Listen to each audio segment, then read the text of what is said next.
नमस्कार। आज हम बात करेंगे गीता के 18वें अध्याय के श्लोक क्रमांक 9, 10, 11, 12 एवं 13 के बारे में। कार्यमित्येव यत् कर्म नियतं क्रियते अर्जुन, संगम त्यक्त्वा फलं चैव स त्यागः सात्विको मतः। हे अर्जुन, जब मनुष्य नियत कर्तव्य को करणीय मानकर करता है और समस्त भौतिक संगति तथा फल की आसक्ति को त्याग देता है तो उसका त्याग सात्विक कहलाता है। तात्पर्य: नियत कर्म इसी मनोभाव से किया जाना चाहिए। मनुष्य को फल के प्रति अनासक्त होकर कर्म करना चाहिए। उसे कर्म के गुणों से विलग हो जाना चाहिए। जो व्यक्ति कृष्ण भावनामृत में रहकर कारखाने में कार्य करता है, वह न तो कारखाने के कार्य से अपने को जोड़ता है, न ही कारखाने के श्रमिकों से। वह तो मात्र कृष्ण के लिए कार्य करता है और जब वह इसका फल कृष्ण को अर्पित कर देता है तो वह दिव्य स्तर पर कार्य करता है। न द्वेष्ट्य कुशलम कर्म कुशले नानुषज्यते, त्यागी सत्व समाविष्टो मेधावी छिन्न संशय। सतोगुण में स्थित बुद्धिमान त्यागी, जो न तो अशुभ कर्म से घृणा करता है न शुभ कर्म से लिप्त होता है, वह कर्म के विषय में कोई संशय नहीं रखता। तात्पर्य: कृष्ण भावना भावित व्यक्ति या सतोगुणी व्यक्ति न तो किसी व्यक्ति से घृणा करता है न अपने शरीर को कष्ट देने वाली किसी बात से। वह उपयुक्त स्थान पर तथा उचित स्थान पर बिना डरे अपना कर्तव्य करता है। ऐसे व्यक्ति को, जो आध्यात्म को प्राप्त है, सर्वाधिक बुद्धिमान तथा अपने कर्मों में संशय रहित मानना चाहिए।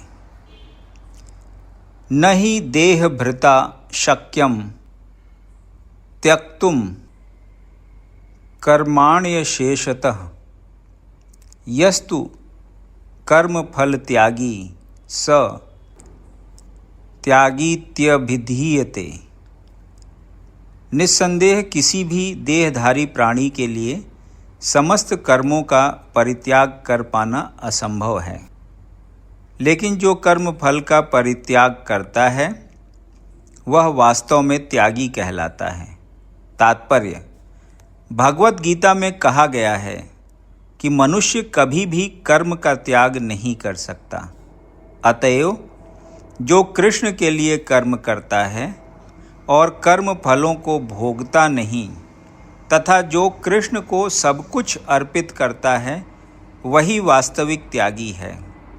अंतर्राष्ट्रीय कृष्ण भावनामृत संघ में अनेक सदस्य हैं जो अपने अपने कार्यालयों, कारखानों या अन्य स्थानों में कठिन श्रम करते हैं और वे जो कुछ कमाते हैं उसे संघ को दान दे देते हैं। ऐसे महात्मा व्यक्ति वास्तव में सन्यासी हैं और वे सन्यास में स्थित होते हैं। यहाँ स्पष्ट रूप से बताया गया है कि कर्म फलों का परित्याग किस प्रकार और किस प्रयोजन के लिए किया जाए। अनिष्ट मिष्टम मिश्रम च त्रिविधम कर्मणः फलम भवत्यत्यागिनां प्रेत्य न तु सन्यासिनां क्वचित। जो त्यागी नहीं है उसके लिए इच्छित, अनिच्छित तथा मिश्रित ये 3 प्रकार के कर्म फल मृत्यु के बाद मिलते हैं, लेकिन जो सन्यासी हैं उन्हें ऐसे फल का सुख दुख नहीं भोगना पड़ता।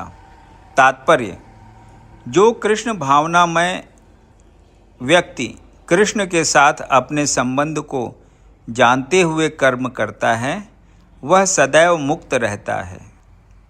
अतएव उसे मृत्यु के पश्चात अपने कर्म फलों का सुख दुख नहीं भोगना पड़ता।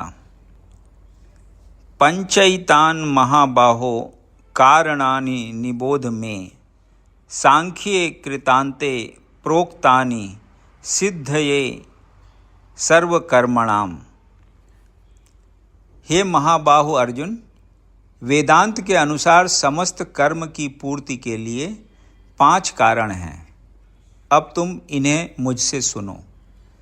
तात्पर्य: यहाँ पर प्रश्न पूछा जा सकता है कि चूंकि प्रत्येक कर्म का कुछ न कुछ फल होता है, तो फिर यह कैसे संभव है कि कृष्ण भावनामय व्यक्ति को कर्म के फलों का सुख दुख नहीं भोगना पड़ता।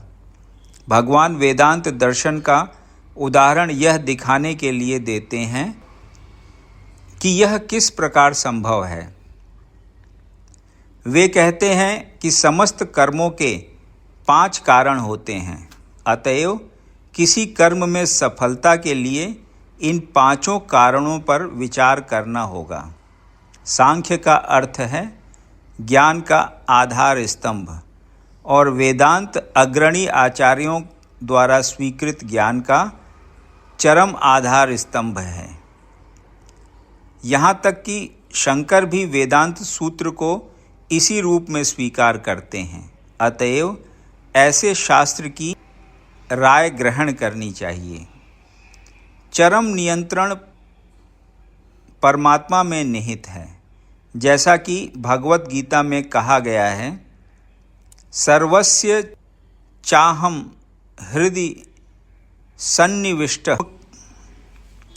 वे प्रत्येक व्यक्ति को उसके पूर्व कर्मों का स्मरण कराकर किसी न किसी कार्य में प्रवृत्त करते रहते हैं, और जो कृष्ण भावना भावित कर्म अंतर्यामी भगवान के निर्देशानुसार किए जाते हैं, उनका फल न तो इस जीवन में न ही मृत्यु के पश्चात मिलता है। यदि आपको ये वीडियो पसंद आया तो इसे लाइक करें, और ऐसे ही अन्य वीडियोज़ को सुनने के लिए इस चैनल को सब्सक्राइब करें। धन्यवाद।